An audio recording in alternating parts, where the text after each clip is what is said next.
ज्ञान मंथन में आप सभी का हार्दिक अभिनंदन करते हैं। मैं हूं सुबोध और दोस्तों आज के अपने इस वीडियो में हम आपको जानकारी दे रहे हैं सदगुरु जग्गी वासुदेव जी द्वारा कहे गए भगवान श्री कृष्ण पर कुछ अनमोल विचारों के बारे में, जिसमें आपको भगवान श्री कृष्ण के करामती जीवन की एक झलक दिखाई देगी। वे जब एक शरारती पर बहुत प्यारे बच्चे थे तभी से उन्हें दिव्यता स्वरूप में ही देखा जाता था। तो चलिए दोस्तों बिना कोई देरी के शुरू करते हैं इस वीडियो को और बतलाते हैं आपको भगवान श्री कृष्ण पर कहे गए सदगुरु द्वारा कुछ अनमोल विचारों के बारे में। सदगुरु कहते हैं, कृष्ण एक ऐसे बालक थे जिन्हें रोका नहीं जा सकता था। वे बहुत शरारती, मंत्र मुग्ध कर देने वाले बांसुरी वादक, शालीन नर्तक, उनसे कोई बच न सके ऐसे प्रेमी थे। वे एक बहादुर योद्धा भी थे और अपने दुश्मनों का निर्दयता पूर्वक नाश करने वाले विजेता भी। वे एक ऐसे पुरुष थे जिन्होंने हर घर में किसी का दिल तोड़ा था। वे एक चतुर राजनयिक थे और राजाओं के निर्माता भी। वे एक सज्जन पुरुष थे और उससे ऊंची श्रेणी के योगी भी। कृष्ण दिव्यता के सबसे आकर्षक अवतार थे। अगर हम उस चेतना से प्रभावित होना चाहते हैं जिसे हम कृष्ण कहते हैं तो हमें जरूरत है लीला की, एक लीला पुरुष के मार्ग की। कृष्ण के बाल जीवन का सार ये था कि उन्होंने पूरे समाज को अपने प्रति आनंद से पागल बना दिया था। अपने करामती रूप, अपनी मोहक मुस्कान, अपने बांसुरी वादन और अपने नृत्य से उन्होंने लोगों को ऐसे उन्माद से भर दिया था जो लोगों ने पहले नहीं जाना था। जिस दिन कृष्ण का जन्म हुआ उसी दिन से लोग उन्हें मारने की कोशिश कर रहे थे। वे बहुत मुश्किल परिस्थितियों में से होकर गुजरे, फिर भी अपना जीवन उन्होंने सफलतापूर्वक जिया। यही कारण है कि वे भारत के सांस्कृतिक लोकाचार के एक अटूट भाग हो गए हैं। कृष्ण ने अपने जीवन को ऐसे जिया जैसे कि वो कोई उत्सव हो। एक बालक के रूप में भी उन्होंने अपने खुद के बारे में कई सुंदर बातें कही, जिनमें एक बात ये थी कि मैं जब सुबह उठता हूँ तब गायों की हम्बार सुनता हूँ और अपनी माँ को हर गाय को दोहने से पहले उसका नाम लेकर बुलाते सुनता हूँ, तो मुझे पता लग जाता है कि अब मुझे अपनी आंखें मलते हुए मुस्कुराना चाहिए। वे जब युद्ध में गए तब भी उन्होंने अपने सिर पर मोर पंख लगा रखा था। वे कोई फैशन परस्त इंसान नहीं थे, पर अपने जीवन के हर पहलू को एक उत्सव बनाने के लिए प्रतिबद्ध थे। चाहे ये उनकी भावना हो या मन, उनके काम हो या कपड़े, वे हमेशा अपने आसपास के लोगों के लिए अपने सबसे उत्तम रूप में होना चाहते थे। ये उनका सबके लिए प्यार था। सामान्यतः लोगों को दैवी स्वरूप सिर्फ महान वीतरागी योगियों या राजाओं में ही दिखता था। हालांकि कृष्ण सिर्फ एक गौपालक थे, पर लोग उनकी सुंदरता, बुद्धिमानी, शक्ति और बहादुरी को अनदेखा नहीं कर सकते थे। हम जब कृष्ण को गोपाल कहते हैं तो उनके बारे में प्यार से बात करते हैं। हम जब उन्हें गोविंद कहते हैं तो उन्हें दिव्य स्वरूप मानकर उनके सामने झुकते हैं। कृष्ण को एक ऐसे सुंदर व्यक्ति के रूप में पहचाना जाता है जो रंग से काले थे, श्याम सुंदर। वे संध्या काल की तरह थे। जब सूर्यास्त होने लगता है तो दिन का हल्का नीला रंग एक गहरे काले नीले रंग में बदलने लगता है। वो उनका रंग था। जिस सादगी और शालीनता से कृष्ण रहते थे, जिस तरीके से वे हर चीज की ओर जाते थे, उनकी चाल, उनके शरीर और मन का संतुलन, सब कुछ ऐसा था कि लोग उन पर से नजर और ध्यान नहीं हटा पाते थे। कृष्ण के आभा मंडल से सबसे बाहरी चक्र का जो नीलापन था वह उन्हें जबरदस्त रूप से आकर्षक बनाता था। कृष्ण इतने आकर्षक थे कि हत्यारिन पूतना भी, जो बालक कृष्ण को मारने आई थी, वो भी उनके प्यार में पड़ गई थी। जाने अनजाने कृष्ण के आसपास के लोग बहुत ज्यादा प्यार करने वाले और मीठे स्वभाव के हो गए थे। वे लोगों को मधुर हो जाने के लिए प्रेरित करते थे।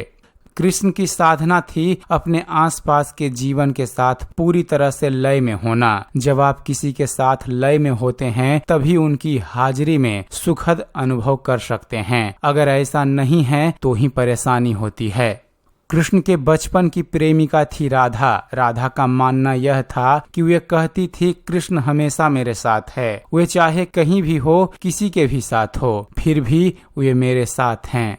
अपनी बांसुरी से कृष्ण किसी भी तरह के व्यक्ति को, यहाँ तक कि जानवरों को भी सम्मोहित कर देते थे। पर वे जब गांव छोड़कर धर्म की रक्षा के लिए चले तो उन्होंने अपनी बांसुरी राधा को दे दी और फिर कभी उसे नहीं बजाया। उस दिन से राधा कृष्ण की तरह बांसुरी बजाने लगी। कृष्ण हमेशा मुकुट और मोर पंख के साथ सिल्क के कपड़ों में सजे धजे रहते थे। जब ब्रह्मचारी हो गए तो सिर्फ मृग छाल पहनने लगे और अपनी नई साधना के लिए पूरी तरह से समर्पित हो गए। उससे पहले दुनिया ने कभी इतना शानदार भिक्षुक नहीं देखा था। गुरु संदीपनी को कृष्ण को निर्देश देने के लिए कभी मुंह नहीं खोलना पड़ा था। सब कुछ मन में ही कह दिया जाता था और समझकर पूरा भी कर लिया जाता था। कृष्ण को धर्म गुरु कहा जाता था, अर्थात धर्म और सच्चाई के सम्राट। पर उन्होंने कभी किसी राज्य पर शासन नहीं किया, जबकि उनमें ऐसा करने की शक्ति और योग्यता थी। उनके जीवन काल में और कभी भी बहुत से लोग कृष्ण को मायावी, झूठा और मनमोहक ठग कहते हैं, क्योंकि वे समाज के नैतिक नियमों को नहीं मानते थे। वे बस वही करते थे जिससे जो भी परिस्थिति हो उसका सबसे अच्छा परिणाम आए। जब लोगों ने कृष्ण से पूछा, हे भगवान, लोग कहते हैं कि आप मुक्तिदाता हैं, तो हमारे पास क्या रास्ता है? तो कृष्ण उन पर सवालिया नजर डालते हुए बोले, कौन सा रास्ता है? अरे मैं ही रास्ता हूँ। हालांकि कृष्ण लोगों के साथ हर तरह की शरारत करते थे, फिर भी हर कोई कृष्ण से बहुत प्यार करता था, क्योंकि वे उन सभी के साथ और अपने चारों ओर के हर जीवन के साथ पूरी लय में रहते थे। सभी को साथ रखने का, सबके साथ शामिल होने का कृष्ण का भाव कुछ ऐसा था कि उनके जानी दुश्मन भी उनके साथ बैठते थे और उनकी बातों को कैसे भी हो मान लेते थे। कितनी ही बार उन्होंने बिना खास कोशिश के कई ऐसे लोगों को बदल दिया था जो उन्हें गाली देते थे और उन्हें मारने की योजना बनाते थे। राधा शब्द का अर्थ है जो जीवन का रस यानी प्यार देता है। अपने प्यार में राधा ने कृष्ण को अपना ही भाग बना लिया था। लोग कहते हैं कि राधा के बिना कोई कृष्ण है ही नहीं। वे ऐसा नहीं कहते कि कृष्ण के बिना राधा नहीं है। राधा कृष्ण या राधे कृष्ण। अस्तित्व एक खास गुण है। ये किसी पुरुष में भी उतना ही जीवंत हो सकता है जितना किसी स्त्री में। अगर आप कृष्ण को जानना चाहते हैं तो आपको पूरी तरह से अस्तित्व में डूबना होगा। ये रास्ता अंतरंग और जुनून का है जो कुछ भी नहीं छोड़ता। जब कृष्ण कुछ करना चाहते थे तो वो उसे उसी तरह करते थे जैसे उसे किया जाना चाहिए, चाहे कोई कुछ भी कहे। उनके जीवन में ऐसी बहुत सी घटनाएं हुई जिन्होंने उन्हें स्वाभाविक रूप से समाज का नेता बना दिया। कृष्ण ने ऐसा कभी नहीं माना कि पांडव पूरी तरह से निर्दोष सच्चे ही थे या कौरव पूरी तरह से दुष्ट थे, खराब थे। वे उस तरह की नैतिकता से भरे हुए नहीं थे कि किसी के बारे में सीधे काला सफेद या आधार पर फैसला कर लें।